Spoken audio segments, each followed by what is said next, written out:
ইসলাম যদি ক্ষমতায় আসে, এর থেকেই তো বোঝা যাচ্ছে যে ইসলাম অমুসলিমদেরকে কি দিতে চায়।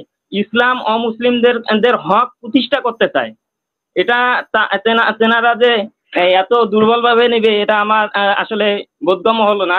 জানি হুতাই দিছে, মোদির ধুতি খুলে এলাইছে, এটা লই আমাদের ওই উদ্বিগ্ন হইলো বা কি না হইলো কি, ভারত কি, ভারত আমাদের সামনে ইনশাল্লাহ কিছুই।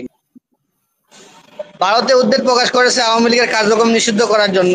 ভারত তো করবে, কারণ ওদের স্বামী স্ত্রী সম্পর্ক ছিল, হাসিনা এখন নাই, আওয়ামী লীগের কার্যক্রম নিষিদ্ধ, ওরা তো উদ্বেগ প্রকাশ করবেই, এটা স্বাভাবিক। কারণ ওর প্রভাব হারাইতে পারবে না। এখন বাংলাদেশের মানুষ তো বুঝতে গেছে ভারত আমাদেরকে গোলাম হিসেবে রাখতে চায়, আমরা তো এটা হতে চাই না। এজন্যই ভারত উদ্বেগ প্রকাশ করেছে আওয়ামী লীগকে নিয়ে। ধন্যবাদ। সময় স্বৈরাচার ছিল, ওই সময় উনি স্বৈরাচারের বিরুদ্ধে কথা বলতেন, আমি ওনাকে সম্মান করতাম। কিন্তু ইদানিং উনি কিছু কথা বলতেছেন যেগুলি আমাদের কিছু পছন্দ হচ্ছে না। উনি সবসময় বলতেছেন যে হিন্দুরা কমতেছে, মুসলমান বাড়তেছে। তো আমরা কি কাউকে জোর করে মুসলিম বানাচ্ছি? কেউ যদি ইমান আনে, যদি আল্লাহর পথে যদি ফিরে আসে, তাহলে ওনার সমস্যা কোথায়? ডক্টর জাকির নায়েক ইন্ডিয়াতে হাজার হাজার লক্ষ লক্ষ মানুষকে ইমানের দায়িত্ব দিচ্ছেন, ইসলামের দায়িত্ব দিচ্ছেন, আল্লাহর পথে ফিরে আসার জন্য বলছেন। তো উনি কাউকে কি জোর করে ইসলামের দাওয়াত দিচ্ছেন? আমরা তো কাউকে জোর করে ইসলামের দাওয়াত দিই না।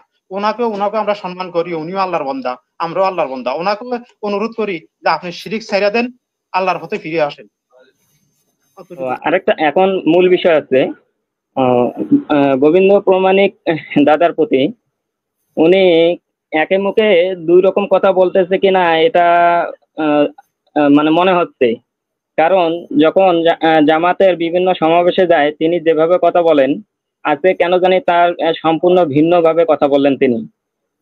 আমি আর তেনার কাছে বিনীত অনুরোধ, বাংলাদেশের যত রাজনৈতিক দল আছে, সকল দলের থেকে ব্যতিক্রম আচরণ, বিশেষ করে 70 থেকে 80 বছর থেকে জামায়াত ইসলামী এই উপমহাদেশে কাজ করতেছে, সকল দলের থেকেই একটু ব্যতিক্রম দল জামায়াত ইসলামী কিনা। কারণ তেনারা তো আজ পর্যন্ত দেখা যায় নাই যে ক্ষমতার রাজনীতি তেনারা করছেন। আর ভিন্ন ধর্মাবলম্বীদের ব্যাপারে না ছিল, থাকবে না কেন?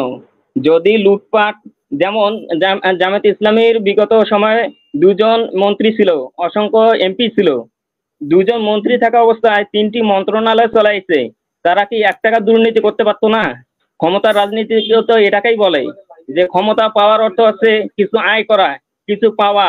আবার ক্ষমতা পাওয়ার অর্থ হচ্ছে তার বিপরীত যে এগেনস্ট পার্টিকে যে তাদের উপর জুলুম করা, নির্যাতন করা, এ ধরনের কোনো কিছু। যেমন গোবিন্দ প্রমাণিক যে দাদা বলছিলেন যে জামায়াত ইসলামীর এমন একজন নেতাকেও আমরা দেখাইতে পারি নাই বা দেখাইতে পারি না যে যারা অমুসলিমদের জমি দখল করে নিছে, অমুসলিমদের উপর জুলুম করছে।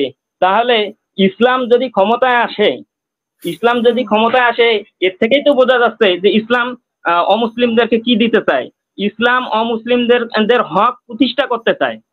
এটা তেনারা যে এত দুর্বল ভাবে নেবে, এটা আমার আসলে বোধগম্য হলো না।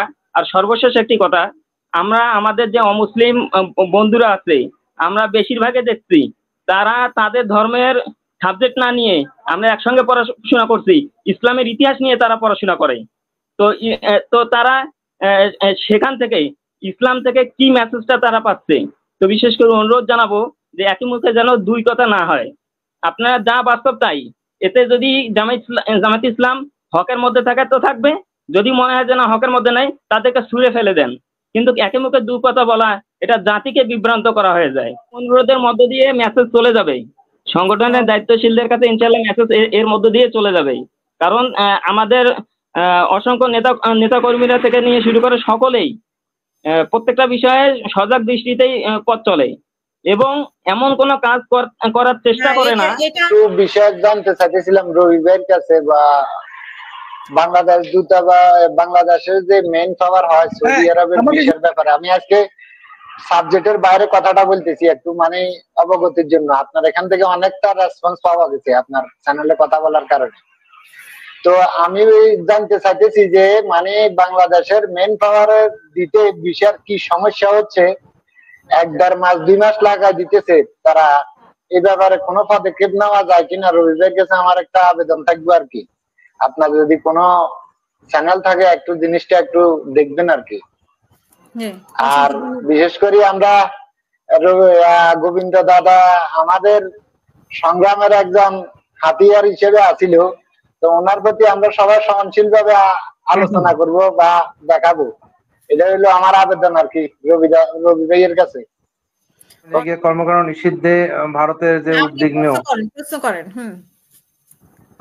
রবি ভাইয়ের কাছে প্রশ্ন যে আসলে তারা তো করিডোর নিয়ে যে বিষয়গুলো বলতেছে এটা নিয়ে সামনে মানে বড় ধরনের আন্দোলন বা প্রধান উপদেষ্টার পদত্যাগে আন্দোলনে নামবে কিনা, কারণ একমাত্র বিএনপি ছাড়া আর কোন দলই তো আসলে এভাবে ইয়েতে নামে না, এই করিডোর নিয়ে কেউই কথা বলতেছে না।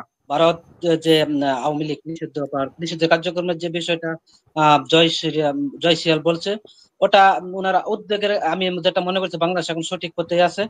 আর আমি একটু প্রশ্ন করতে চাই রবি ভাইকে আমি অনেকদিন ধরে চিনি এবং জানি, উনি স্পষ্টবাদী লোক, উনি স্পষ্ট কথা বলে, এটা দলের বাইরে এবং ভিতরে। রবি ভাই, বর্তমান ফজলুর রহমান যে তার কর্মকাণ্ড গুলো বর্তমান চালিয়ে যাচ্ছে, সেই বিষয়টা কি বিএনপির সাথে যাচ্ছে কিনা? ভারত আমাদের এখন তো আর হাসিনা নাই, গোপালী এখন নাই, আর এখন আমরা শান্তিতে আছি, কিন্তু ভারত কি মন্তব্য করলো না করলো ওতে আমাদের কিছু আসে যায় না। যেইখানে ভারত এত বড় শক্তিশালী দেশ পাকিস্তানি হতাই দিছে, মোদির ধুতি খুলিয়া লাইছে, এটা লই আমাদের ওই উদ্বিগ্ন হইলেও বা কি না হইলেও কি, ভারত আমাদের সামনে ইনশাল্লাহ কিছুই না। এই মতামত এলেই ধন্যবাদ।